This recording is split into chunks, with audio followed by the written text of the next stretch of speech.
Hello. Have you ever come across a situation when you had to deal with another person from the point of view of negotiation, or you had to engage in conversation to resolve some conflict? I'm sure you must have, because that's an integral part of our life. The question is, how did you approach the situation? So that is what I'm going to share with you in this video, and there will be some additional thoughts about what are the better choices amongst various available. So let's look at the first one.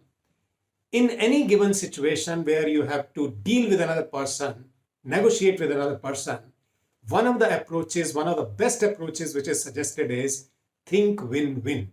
The other extreme is conspire to get the upper hand. Perhaps conspiring to get the upper hand may be easy because of your position, because of the position of the other person, maybe because of some information that you have about the other person, and so on. But in the long run, it does not serve a purpose. And think win-win is a long-term strategy that you can engage in. What does it mean is that you are very sure about what do you want to take out of this negotiation, this conversation, and at the same time, you respect what the other person wants out of this conversation. And you are able to express that, you are able to listen to the other party, you have patience, and you continue to deliberate upon creating a solution, which is think win-win. Stephen Covey, in his book 7 Habits of Highly Effective People, talks about this and says his approach had been think win-win or no deal.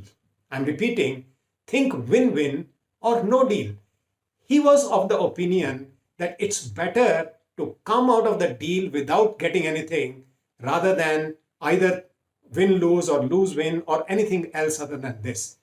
And what he suggested was it requires a lot of creative thought process to come to a situation of think win-win, and it is possible. So this is the first thought that I wanted to share.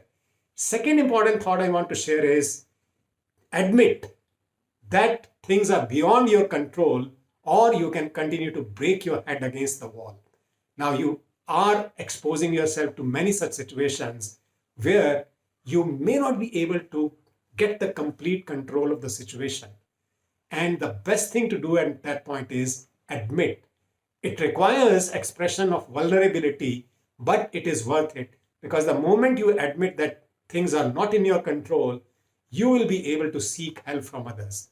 And if you are continuing to break your head against the wall, the only loss will be yours, because you will be continue to struggle mentally as well as emotionally, and it will not help you in any way in the long run.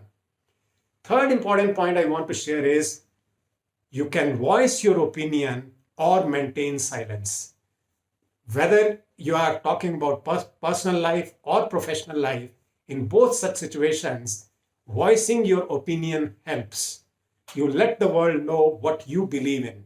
You let the world know in your understanding what's the right thing to do, and you express yourself. And there are so many mediums to express your opinion. Or you can stay silent and continue to think in your head, I could have done this or I could have done that. And it creates a long-term regret. Next important point I want to share with you is seek the truth or allow yourself to be swayed by public opinion. This is something which is very commonly being experienced in social media, including the conversations that we have on WhatsApp and other similar platforms. We continue to forward messages here and there. If you want to forward something, can you take a pause and check whether what you are forwarding is right or not? And many times you will find that what you are forwarding, what you are sending to others is nothing closer to truth.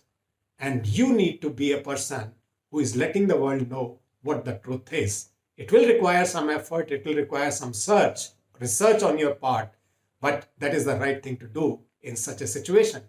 And the last thought that I'm sharing with you is give it all you have or surrender to a moment of weakness. What does it mean is there are moments of weakness that come in our life, perhaps on a daily basis. And what are those moments of weakness?